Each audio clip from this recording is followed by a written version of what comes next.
E aí, beleza? Eu tô muito animado com a Semana da Consciência Ágil, recebi diversas mensagens por WhatsApp, LinkedIn, Instagram, Facebook, de pessoas que se sentiram inspiradas pelo conteúdo que eu compartilhei até agora. E hoje é dia de fechar com chave de ouro. Lembrando rapidamente, na aula 1 eu apresentei fatores que podem ser muito críticos na hora de você fomentar a cultura ágil dentro da tua organização. E também mostrei algumas dicas sobre como começar mesmo se você não tiver patrocínio. Na aula 2 eu mostrei os 4 pilares do Evangelista da Agilidade. Foi uma aula mais curtinha, uma aula objetiva e ela serve como um guia de conduta, um guia de postura para que você seja reconhecido não apenas como aquela pessoa que sabe de agilidade, mas que vive agilidade. E para essa aula 3 eu preparei um conteúdo muito dinâmico com dicas que vão te ajudar a ter um sucesso acelerado na transformação cultural da tua empresa para uma realidade mais ágil. Sabe por que eu decidi gravar essa aula? Aliás, não só essa aula, mas toda a Semana da Consciência Ágil, porque eu definitivamente cansei dessas teorias perfeitas que não ensinam o profissional a viver a agilidade de maneira consciente do contexto, consciente da realidade. Eu decidi compartilhar a realidade com base no que eu vivi, muito mais do que livros que eu li ou cursos que eu fiz. Eu decidi descortinar esse pano mágico e romântico que existe em torno da agilidade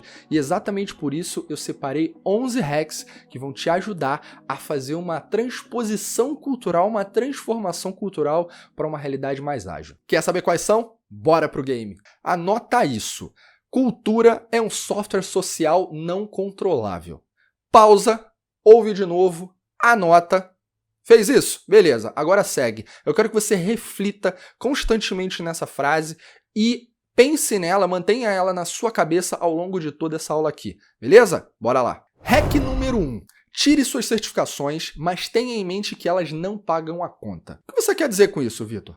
Quero dizer o seguinte, que o mercado genericamente falando, destaca isso, genericamente falando, é hipócrita o suficiente para contratar pessoas baseadas em selos e medalhas, ao invés de entender se a configuração mental do indivíduo, do cidadão, pactua com os valores do certificado que ele carrega. E por que através de medalhas? Porque é assim que o ser humano atribui autoridade a outra pessoa. A gente é muito viciado em olhar para conquistas, resultados, que é importante, e a partir também da sua avaliação curricular, toda aquela trajetória disciplinar que a pessoa teve para colecionar conhecimento.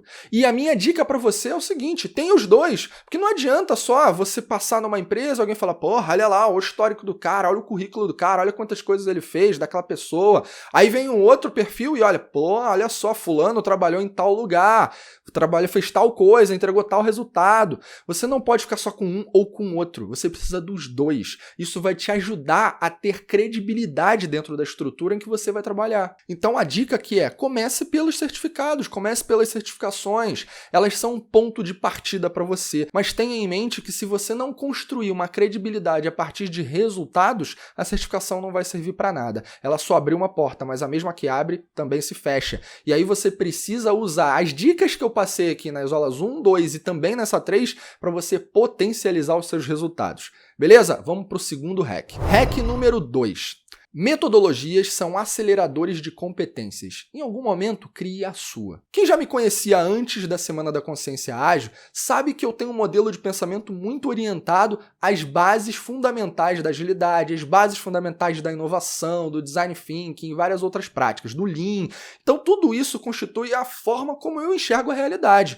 Mas eu não desprezo as ferramentas. Na verdade, elas são fundamentais. Os métodos, os processos são fundamentais. Como eu falei aqui no título, eles aceleram o ganho de competência. Só que o ponto que eu gosto de destacar e o que eu não concordo, o que eu não defendo, é quando a pessoa pega, ou a cultura, enfim, pega uma realidade que não foi criada para ela e pluga nela e conecta. Vai lá no modelo Spotify, por exemplo, olha como eles estão estruturados, dá um Ctrl+C, vem na tua estrutura, Ctrl+V. Tá desprezando. Qual é o patrocínio? Se tem patrocínio, se a liderança tem um modelo mental que pactue com aquela realidade estabelecida lá no Spotify, se tem uma distribuição de value streams dentro da estrutura, que eu vou falar, é um hack aqui mais pra frente. Não dá pra simplesmente fazer o Ctrl+C, Ctrl+V sem ter um mínimo de senso crítico. O ponto central é, domine técnicas, domine ferramentas, mas esteja preparado para criar as suas, de acordo com o contexto em que você está inserido. Aliás, foi assim que eu fiz em todos os processos de transformação que eu participei. Eu Eu não cheguei lá e pluguei Scrum numa cultura que nunca ouviu falar daquele negócio. Eu não passei por um processo de capacita todo mundo, agora roda Scrum.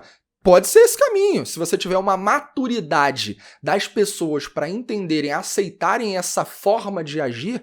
Ok, tudo bem, de pensar e de agir, pode funcionar. Mas como isso não é, na maioria das vezes, a regra, não é na maioria das vezes o padrão, não é na maioria das vezes o que dá certo, é importante você olhar para o Scrum, para o Kanban. Eu sempre cito essas duas que são as mais conhecidas por aí. Você pega essas duas realidades e modelos de pensamento e ação sugeridos e você adapta para o teu contexto, adapta para a tua cultura. Isso se conecta lá com o MVC, que é algo que eu comentei na aula 1, beleza? Volta lá e faz o gancho com isso que eu acabei de falar. Vale a pena destacar, pode ser que você encontre o cenário perfeito para chegar lá, Scrum, pum, funcionou, Kanban, pum, funcionou, escalou, lindo, maravilhoso. Pode ser. Eu tô colocando o cenário que não está escrito no livro, beleza? Hack número 3. Se especialize em marketing. Comunique com orgulho. Na aula 1, eu falei sobre o MVC e o MVC Canvas, em que você consegue, através dessa ferramenta, identificar, de acordo com a tua estratégia, qual é o melhor modelo de seguir, de comunicar, de operar e de comunicar. Se é um modelo velado ou se é um modelo aberto. O velado, só lembrando, é aquele modelo que tu vai fazer escondido. Cara, é hack, né? É hackear a organização, é hack. Então você precisa fazer algumas coisas, talvez, dependendo do cenário, escondido, pequeno, mínimo, o necessário para você começar a fomentar resultados diferentes, melhores e provar que isso funciona, provar que a agilidade funciona. E o modelo aberto é você tem uma realidade conhecida, uma realidade clara, a empresa quer saber que você está fazendo esse movimento, ela está te deixando, está te dando a oportunidade de experimentar. Em alguns casos você já tem até o patrocínio claro, falando, porra, faz aí, com um plano mais estruturado, um plano maior, um plano que já pensa até em escalar. Aí são cenários. Mas a realidade é, o MVC Canvas ele te dá essas duas possibilidades. Dentre tudo que ele aborda, te dá essas duas possibilidades. Avaliar o contexto e dizer, sigo por um caminho de operação e comunicação velado ou um modelo de operação e comunicação aberto, conhecido e que possa ser comunicado de maneira clara desde o início. No MVC aberto, você comunica o dia após dia, você comunica para gerar aprendizado, essencialmente é isso. Naturalmente tem toda a questão do marketing e as pessoas terem a visibilidade do que está acontecendo, mas é importante você comunicar para gerar aprendizado. E aí qual é a realidade? Já que você vai comunicar, presta atenção nisso que eu vou falar agora. Se torne um especialista em marketing. Sério, você precisa capturar o ativo mais importante hoje das pessoas. Tempo. Você precisa fazer com que elas deem o seu tempo para entender o que você está fazendo e elas reconheçam que tudo o que você está fazendo é importante, tem significado. Comunicar precisamente é ganhar torcedores, é ganhar fãs, é ganhar seguidores, é ganhar aliados que vão naturalmente, organicamente se juntar à sua causa. Você precisa contar histórias que impactam numa realidade corporativa que você tem a disputa da atenção das pessoas. Você está disputando com um e-mail de qualquer outra coisa, de uma cobrança, de um resultado que a pessoa tem que entregar, de um relatório que ela tem que fazer. Enfim, tem 1000 coisas ali com as quais você concorre. Então, para você contar uma história que impacta, você precisa se preocupar com algumas coisas. Você tem que aprender sobre gatilhos mentais. Você tem que fazer um bom branding do teu projeto. Você precisa planejar a tua comunicação e para isso você tem que se preocupar com, no mínimo, 4 pilares. O propósito da comunicação. Por que você quer comunicar isso? Qual é a relevância disso no estratégico, no tático e no operacional da empresa? Isso se conecta com o segundo tópico, o segundo ponto, que é qual o benefício ou benefícios que esse teu projeto vai gerar para a companhia. Seja o que ele já está gerando, seja o que ele vai gerar. É legal você transportar essa tua visão de resultados esperados para a companhia. Naturalmente, tem aí alguns segredos, né? Você comunica uma realidade que você espera, mas entrega mais. Seja over na sua entrega, seja um over delivery, como a gente chama. Entrega mais. Terceiro ponto, persona. Se preocupe com entender quem é a persona para quem você vai comunicar. Será que você precisa comunicar para todo mundo? Será que você precisa pegar numa empresa de 10 mil pessoas e mandar e-mail para 10 mil pessoas falando aí galera, olha só o que a gente está fazendo? Será? Você precisa avaliar. Como? Olha lá no teu MVC Canvas, vê qual é o tipo de estratégia que faz sentido para você nesse começo. E à medida que o teu plano de comunicação, teu plano de marketing e o resultado do teu projeto for aparecendo, você pode ir expandindo essas personas e comunicando para um maior número número delas dentro da organização, até que de repente você comunica para todo mundo e daqui a pouco esse negócio está rodando o mundo lá fora, inclusive. E o quarto ponto é qual é o tom dessa comunicação. Já que você entendeu quem é a persona, o benefício que você está promovendo para ela com esse projeto, ou as expectativas que você tem que gere de benefício para elas, e a partir de um propósito que tem que ficar claro, né, o porquê tu está comunicando, você precisa entender qual é a formalidade ou o tom de informalidade que você vai usar. Se você vai usar fotos, se você vai usar vídeos, a preocupação visual com a identidade visual daquilo, do teu projeto, é importante, cara. Você precisa dar um nome para esse teu projeto, você precisa dar, de repente, até uma marca. Cria uma marca do movimento que você está fazendo dentro da empresa. Quando você cria uma marca, você aproxima pessoas daquela história. Afinal de contas, é assim que a gente vive. A aproximação emocional de histórias que mexem com a gente. Então, para te ajudar a elaborar uma história altamente impactante, eu separei o Storytelling Canvas, que está aqui aparecendo do lado, e eu vou disponibilizar aqui, ó, no canal do Telegram. Tem o link aqui do lado. Então, entra lá, porque apenas lá que eu vou disponibilizar o template em PDF dessa ferramenta. Beleza? Vamos para o próximo. Hack número 4. Seja orientado pelo MVP. Mas tenha pensamento crítico, Minimum Viable Product. Um dos conceitos mais importantes da agilidade e um dos conceitos mais aplicados de maneira equivocada quando se fala de agilidade. Vamos simplificar esse negócio aqui. Qual é a ideia? Vou lançar um produto digital. Por onde eu começo? Aí você me diz, por algo que gere valor, gere mais valor primeiro. Eu vou te dizer, ok, tá certo, por aí. Agora, como eu começo? Você precisa entender que tu não tem dinheiro, bota esse negócio na tua cabeça, tu não tem dinheiro, tu não tem um budget aprovado, é isso que eu quero dizer. Então, como é que você gera valor sem budget aprovado? Tu vai ter que se esforçar para, através de um pensamento crítico, fazer uma análise que te diga, cara, o que eu posso lançar primeiro que já gere valor, já beneficie o meu cliente, mas que de algum modo, para gerar esse valor, para gerar esse algo que beneficie o meu cliente, eu gaste pouco, eu elimine desperdício, eu não tenha um dispêndio de tempo, de energia, de dinheiro, de envolvimento de pessoas desnecessário.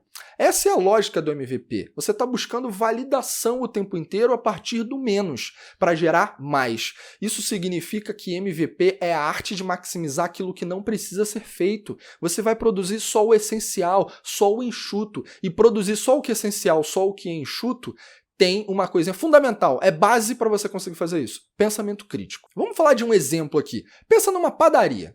Padaria que quer ser digital. Aí ela vai começar o projeto dela e ela pensa, eu preciso de um sistema que controle o meu estoque, que tenha lá o controle de estoque.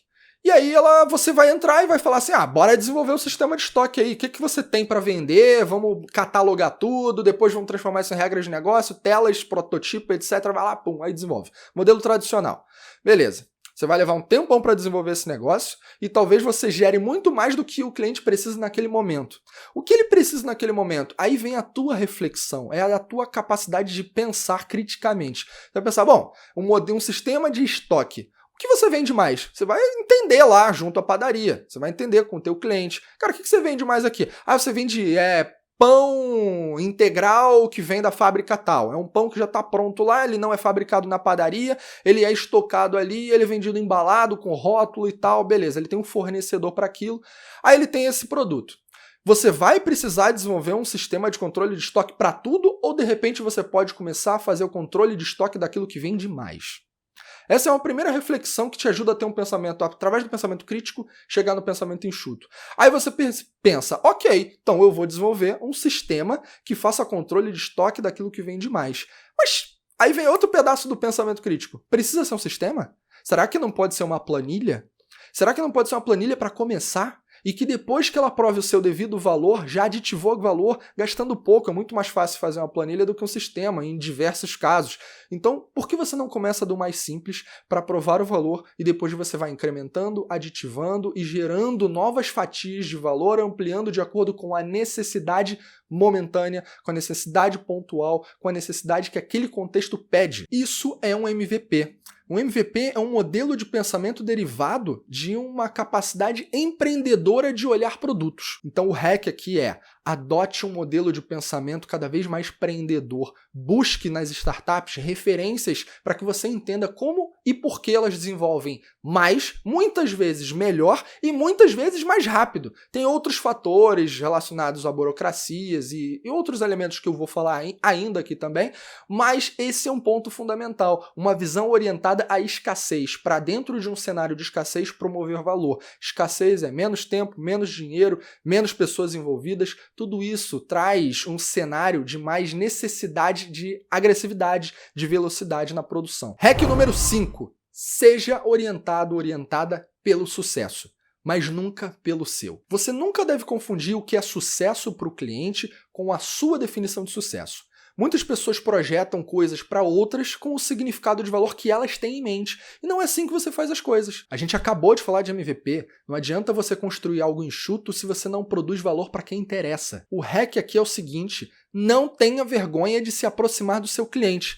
E isso nos leva ao 6º hack. Hack número 6. Aproxime-se do seu cliente. Escolha posturas comportamentais contextuais. Existem pelo menos 5 posturas comportamentais que vão te ajudar nesse processo de aproximação com o cliente. E repara, eu não estou falando aqui de processos de discovery ou de imersão. Eu não estou falando disso. Isso aí tem um monte de método, processo, ferramenta. Na internet tem um monte, em livros tem um monte. Não é disso que eu estou falando agora. Eu estou falando de posturas comportamentais que você vai adotar diante de um cenário para compreender melhor a mente do teu cliente. Vamos a elas. A primeira delas é a do jornalista. Vai lá, conversa com o cliente, faz algumas perguntas, entende o que ele sente daquele contexto, quais são as suas necessidades, pergunta quais são as suas dores, pergunta o que ele deseja. Eu sei que muita gente vai falar, o cliente não sabe o que deseja e tudo.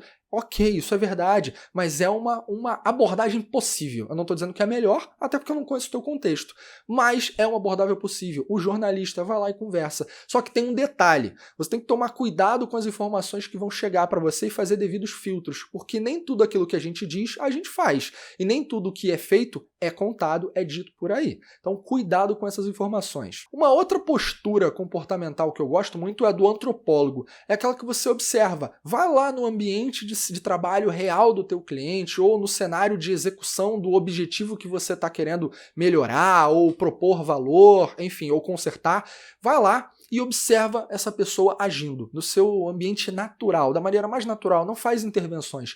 Deixa a pessoa agir, deixa o teu cliente agir. E você registra, você anota as reações em diferentes cenários, em diferentes contextos. O personificador é uma outra postura comportamental muito importante. É quando você se coloca integralmente no lugar do teu cliente e você se propõe a usar o produto ou serviço que você pretende entregar para ele. Então você faz as suas próprias verificações agindo de maneira empática. É difícil, mas é importante você também considerar isso como parte da tua estratégia, de novo, dependendo do teu contexto. Vai que você não consegue de maneira alguma ter contato com o teu cliente. Cara, então vai lá, faz o processo do personificador, por exemplo. Então você experimenta se colocando ao máximo da maneira como o teu cliente vive, se comporta, pensa, sente, fala, aí conecta com o mapa de empatia e outras ferramentas, mas não é o caso agora. Então, a postura comportamental é de se apropriar empaticamente do contexto, é você agir como o outro agiria também. Isso vai te ajudar a identificar as principais dores que o teu cliente tem. A outra postura comportamental é do co-criador. É quando você traz o teu cliente, o potencial cliente, para dentro de um ambiente com você, co-criativo, em que você vai entender o que ele imagina de valor, você vai aprender com o que ele está propondo de valor, de funcionalidades, de expectativas. Você vai co-criar, vai montar uma dinâmica. Diversas práticas de design sprint, design thinking, apoiam-se nesses princípios da co-criação, da colaboração. Então vale a pena você também considerar isso na tua estratégia. E a quinta postura comportamental é a do cientista. É quando você elabora determinados experimentos específicos e você leva abertamente ou não, anonimamente ou não para os teus clientes e você avalia os resultados. E a partir desses resultados você toma decisões. Hack número 7.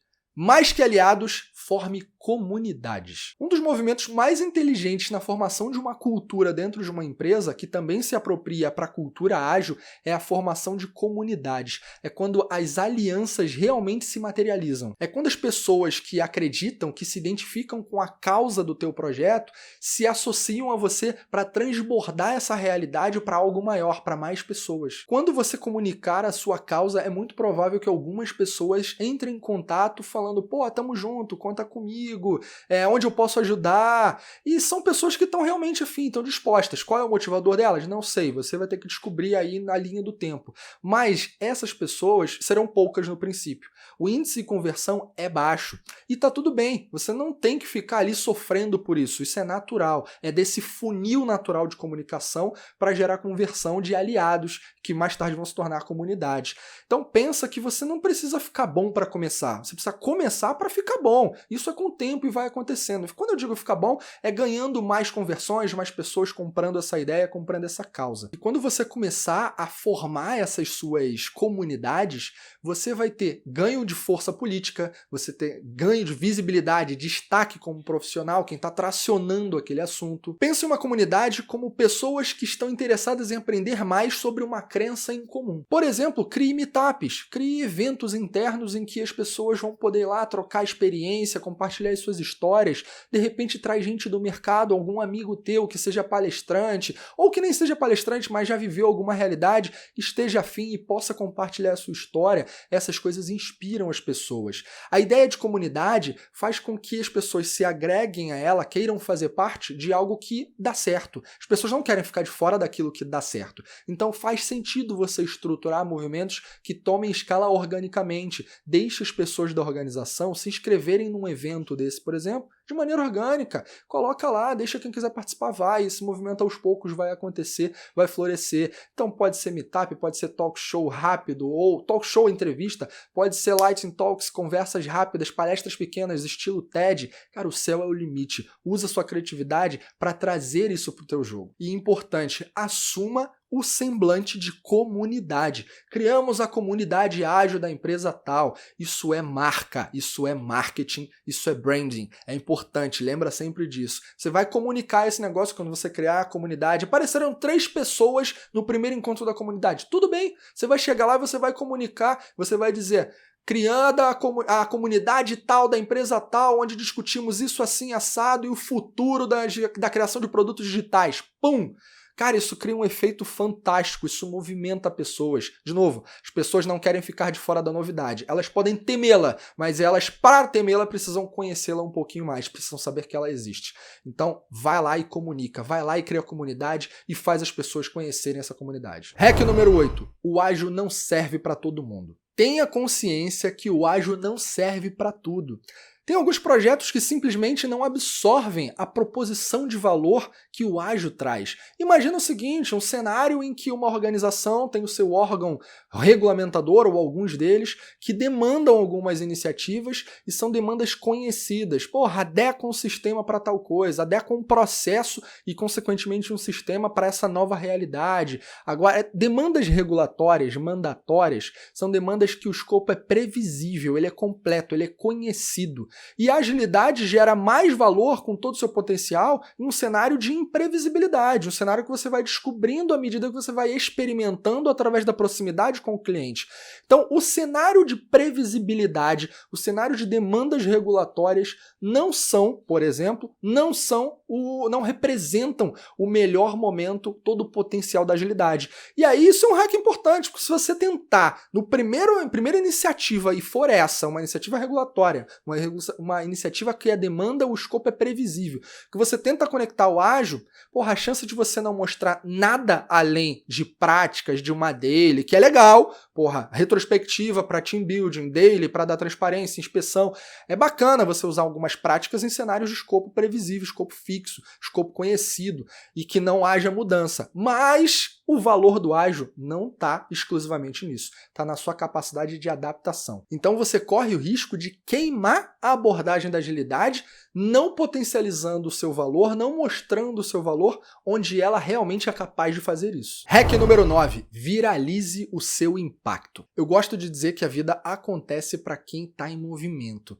E a maioria das pessoas apenas reage diante dos acontecimentos e dos movimentos. E exatamente isso que diz respeito a esse hack aqui. Ele é um gatilho para você criar impacto naquilo que você está produzindo. Olha só o que acontece. Hack, ou hackear, é uma subversão, é subverter uma realidade, subverter padrões, é trazer alternativas criativas eficazes, não vistas ou comumente não aplicadas. Então, isso é isso que se chama hackear alguma coisa. E nesse caso, é fazer isso na cultura. Você precisa aproveitar esse cenário de que a maioria das pessoas apenas reage a movimentos e criar situações para que as pessoas reajam diante deles, reajam e consigam falar disso para outras pessoas. É assim que nascem os movimentos virais de comunicação. De novo, isso retoma a comunicação, retoma as pessoas sendo sensíveis e percebendo o que você está fazendo.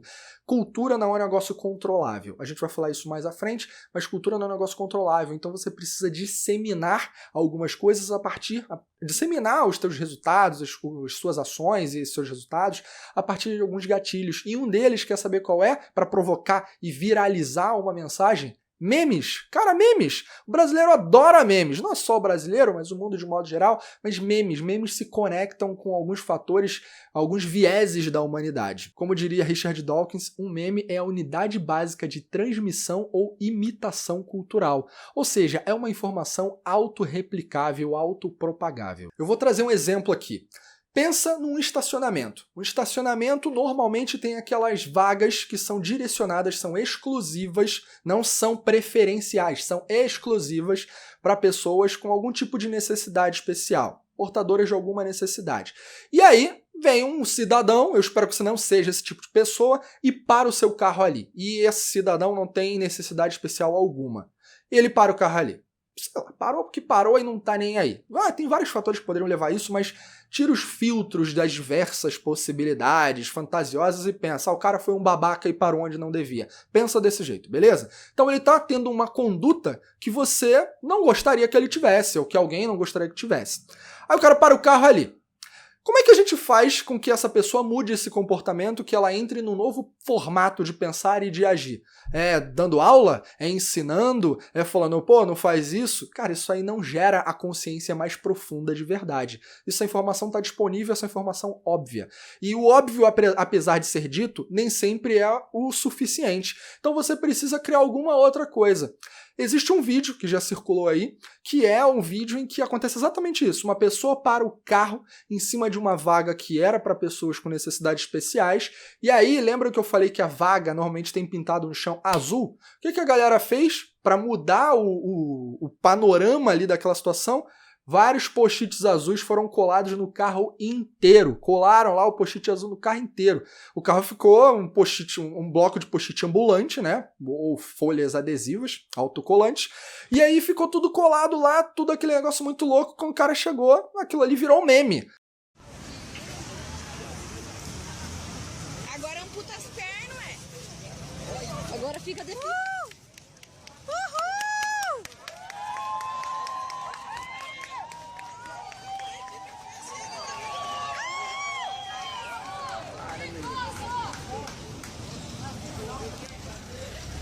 Corta as pernas agora!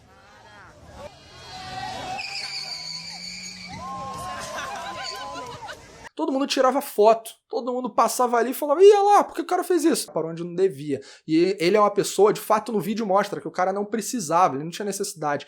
E aí pessoas passavam, tiravam foto, filmavam, compartilhavam isso em WhatsApp, onde se imaginar. Esse vídeo ficou muito famoso. Isso é um meme, gente. É uma forma de você criativamente e de maneira eficaz provocar uma reação que leva à escala. É isso que você precisa fazer. O hack cultural, ele envolve esse tipo de ação também. Algo que tome escala, que tome propagação. Hack número 10. Restrinja os silos. Use value streams. Value stream é um conceito muito importante e na maioria das vezes desprezado. Porque qual é a realidade? Traduzindo ao pé da letra, até para você entender, é fluxo de valor. E esse é o conceito que você vai encontrar mais comumente se você procurar no Google ou em qualquer outro lugar. Só que mais do que entender esse conceito traduzido ao pé da letra, eu preciso que tu entenda que Value Stream é um formato de estrutura organizacional que a empresa, que organiza a empresa para que ela gere valor ao mercado a partir dos seus fluxos de valor,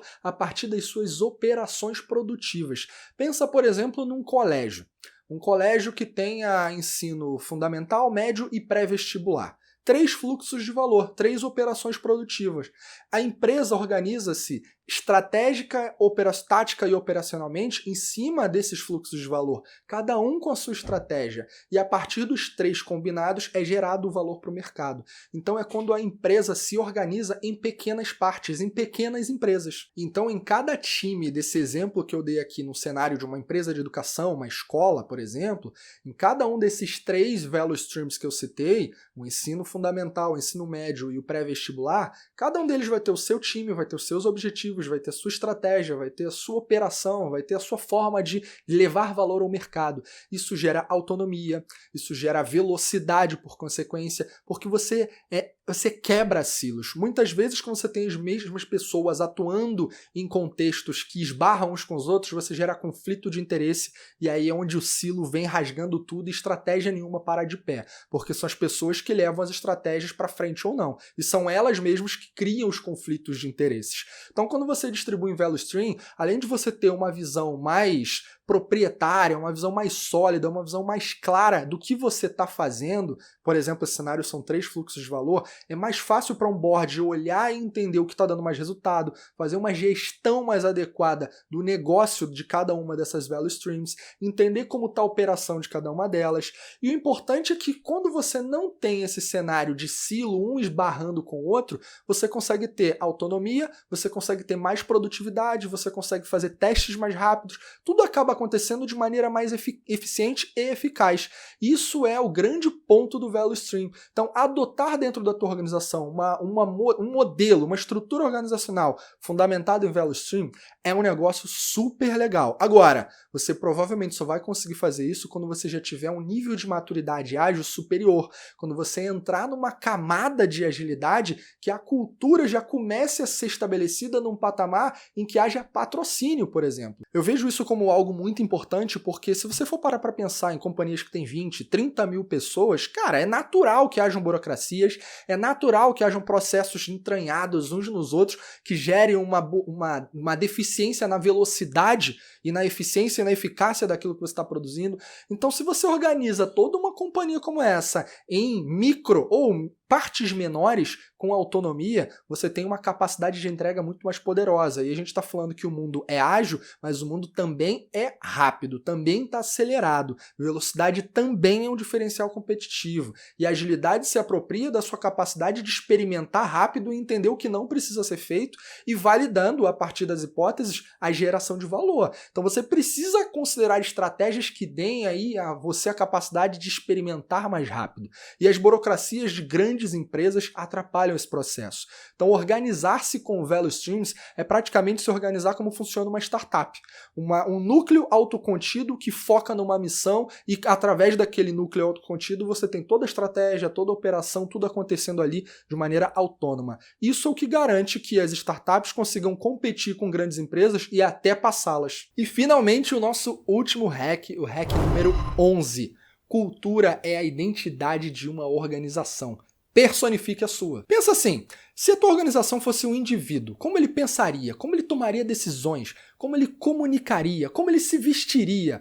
Olha que legal pensar de maneira metafórica. A metáfora é a linguagem do inconsciente, é a linguagem mais precisa para o cérebro. É quando você consegue tirar determinados filtros e pensar de maneira mais ampla, ter mais consciência, ampliar a sua perspectiva. Quando você faz isso para a tua organização, você consegue ter uma visão de cultura a partir de personalidade. Olha só que legal. Isso te traz resultados fantásticos. Então, projeta a realidade que você tem desse indivíduo. Como seria? Faz uma visão de futuro, faz uma visão to be. Se você fizer isso, tenha certeza que você vai se surpreender. Agora, É um ponto importante eu destacar que isso provavelmente só vai dar mais certo se você já tiver uma liderança executiva exercendo influência no todo para que você tenha uma nova cultura. Porque, como diria o Steve Ballmer, cultura não se delega. Então, se você for esse executivo que eu acabei de falar, que influencia a organização, seja você a cultura, seja você o movimento. Faz isso para você e reflita isso na tua empresa.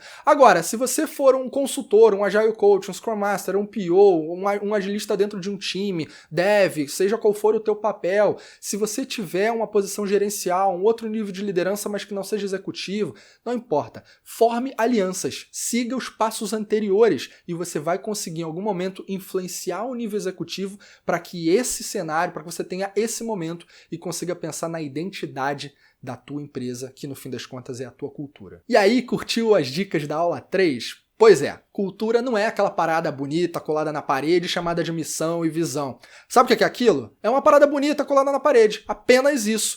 Cultura praticamente um tipo de aplicativo que cada pessoa programa enquanto usa. Não é a festa da firma no final do ano, não é o manual do funcionário, é modelo de gestão, é modelo de liderança, é a mesa do chefe, cara. Olha que legal, é o dress code, é a forma como as pessoas se comunicam, é a ausência do medo, é a permissão da falha, é aplaudir o fracasso. Lógico, eu tô colocando aqui coisas que eu acredito também, mas tem outros fatores. E tudo bem. Agora a questão não se limite a pensar que o que está escrito vai gerar algum resultado. Muitas vezes vai, se você usar com inteligência, se você usar memes, se você colocar frases culturais na parede, cartazes que envolvam um grafismo, uma identidade que represente memes, que as pessoas tirem foto, compartilhem, tudo isso vai funcionar. Mas simplesmente uma frase bonita na parede, festa de final de ano, isso não é cultura. Isso é regra escrita. E cultura não é regra. Cultura você não programa. Cultura ela simplesmente existe. Cultura você não faz um roadmap. Ela simplesmente acontece. E tem muito mais para compartilhar. E exatamente por isso eu vou lançar uma aula bônus. A aula 4. A aula 4 vai ser ao vivo e vai acontecer amanhã. Anota aí. Amanhã, sábado, dia 11 de abril, às 6h30 da noite, vai acontecer uma aula ao vivo que eu vou tirar as suas dúvidas. Você vai entrar lá, você vai comentar, vai trazer os seus pontos, suas questões e eu vou comentar cada uma delas. Seja aquilo que eu abordei aqui nas aulas ou de repente alguma outra coisa que por acaso eu não falei que esteja conectado com o tema. Então traz. Essa aula foi projetada, foi pensada para termos a nossa interação. É o nosso momento. Então vem fazer parte. Você vai receber o link de acesso no teu e-mail, fica de olho no e-mail e também aqui no canal do Telegram. Então se você não faz parte do Telegram, entra, faz isso agora. E eu quero ver você na aula 4. Compartilha aí com a galera se você gostou desse conteúdo da semana, pega o link de inscrição, compartilha e envia para aqueles que não estão fazendo parte. As aulas da Semana da Consciência Ágil ainda vão ficar no ar mais alguns dias, poucos, mas ficarão. Então dê essa oportunidade àqueles que ainda não puderam assistir. Entra no canal do Telegram, comenta com as pessoas, me manda seu feedback, esteja na aula 4, porque vai ser fantástico e a gente se vê. Tchau!